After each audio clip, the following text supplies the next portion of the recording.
Money changes everything.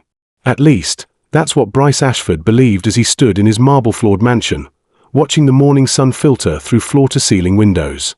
At 38, he had built an empire from nothing, but success had cost him dearly. His wife left 2 years ago, taking their daughter Lily with her. Now, only silence filled the 20-room estate in Beacon Hills. The safe stood open. Bryce had left it that way deliberately, its steel door revealing stacks of cash and documents worth millions. $100,000 sat exposed. It was a test, though he wasn't sure what he hoped to prove.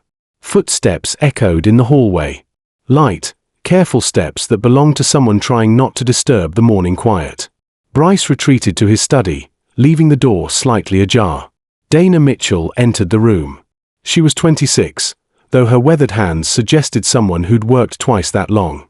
Her auburn hair was pulled back in a practical bun, and she wore the same navy uniform she'd cleaned in for the past 6 months. Bryce had hired her through an agency, barely glancing at her references. But now he watched her freeze when she saw the open safe. Dana's breath caught audibly. She looked around the room, her green eyes wide with confusion and something else, fear? Her hands trembled as she reached for her cleaning supplies, then stopped. She approached the safe slowly. "Oh my God," she whispered. Through the crack in the door, Bryce saw her wrestle with something invisible. Her shoulders shook. She pulled out her phone, fingers hovering over the screen, then put it away. Instead, she did something unexpected. She began to clean around the safe, careful not to disturb anything inside. When she finished, she pulled a piece of paper from her pocket and began to write. 20 minutes later, Bryce found the note on his desk. "Mr. Ashford, your safe is open. I didn't touch anything, but someone else might. You should check it. DM. Simple. Honest. Direct." That evening, Bryce waited for her. Dana arrived at 7, as always. She carried grocery bags along with her cleaning supplies, something he'd never noticed before. "Dana," he called softly. She appeared in the doorway, nervous. "Mr. Ashford? Is everything okay?" "The safe," he said. "Thank you for the note." Her cheeks flushed. I wasn't sure what to do. I've never seen so much." She stopped herself, looking embarrassed. "So much money." She nodded. "My grandmother always said, 'What isn't yours, don't touch it.'" "Those groceries," he said carefully. "Are they for you?" Her hesitation told him everything. Sometimes I cook dinner for my neighbor's kids. Mrs. Patterson works nights, and her boys." She trailed off, realizing she'd revealed too much. "How old are they?" 7 and 9. Tommy and Jake. Their dad left last year, and Mrs. Patterson is doing her best, but... Dana shrugged. "Everyone needs help sometimes." The words hit him like a physical blow. When had he last helped anyone? When had anyone helped him, without expecting something in return? "Dana," he said suddenly, "why did you write that note? About the safe?" She looked confused. "Because it was the right thing to do." "But you could have. No one would have known if you'd." Understanding dawned in her eyes. "You think I would steal from you?" "I don't know what I thought," he admitted. "I've been testing people for so long, I forgot what it felt like to simply trust." "Mr. Ashford," she said quietly, "I may not have much, but I have my integrity. My grandmother taught me that your word and your character are the only things no one can take from you." The next morning brought unexpected visitors. Bryce was having coffee when he heard voices in the kitchen. Through the service door, he saw Dana kneeling beside 2 small boys. The older one had a scraped knee, and she was cleaning it gently. "It's okay, Tommy," she was saying. "Just a little scrape. You're very brave." "Mrs. D," the smaller boy said, "are you sure Mr. Rich Man won't be mad we're here?" "I told you, Jake, he's at work. And his name is Mr. Ashford." "But he's really rich, right? Like Batman rich." Dana laughed. "I don't think anyone is Batman rich, sweetie." "Or maybe he just has a really big, empty house," Dana said softly. The sadness in her voice surprised Bryce. He pushed through the door. All three of them froze. The boys instinctively moved closer to Dana, who stood protectively in front of them. "Mr. Ashford," she said quickly, "I'm so sorry. Mrs. Patterson had an emergency at work, and I couldn't leave them alone. It won't happen again, I promise." "It's fine," he said, surprising himself. He looked at the boys. "Tommy and Jake, right?" They nodded, wide-eyed. "Do you have kids?" Tommy asked with the bluntness of childhood. "I have a daughter. Her name is Lily. She's 7, like you." "Where is she?" "She lives with her mom now. In another state." "Don't you miss her?"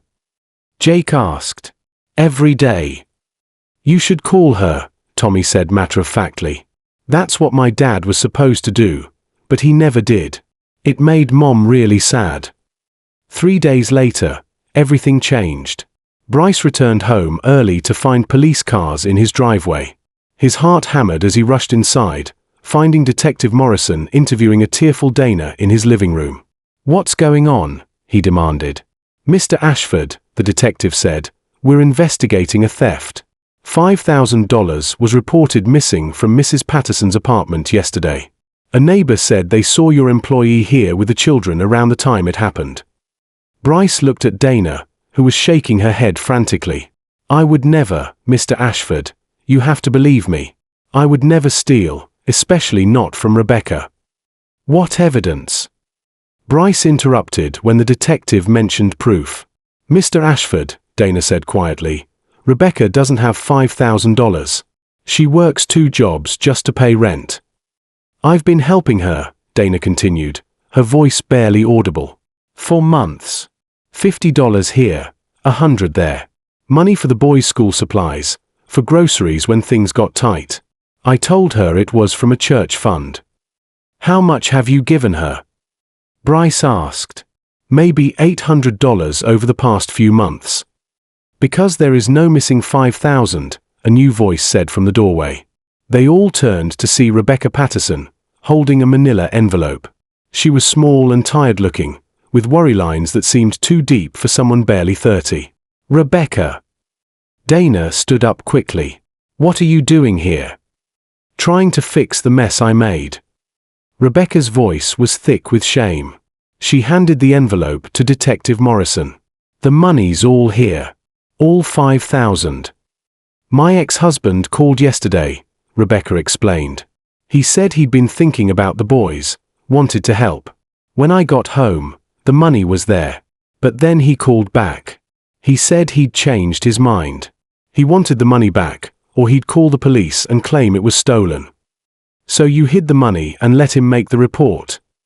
Bryce asked. "I was going to return it today, but then the police came, and they said Dana was a suspect, and I realized what a coward I was being.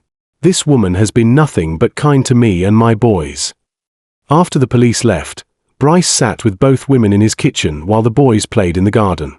"Rebecca," he said suddenly, "what do you do for work?" "I'm a bookkeeper during the day, and I clean offices at night."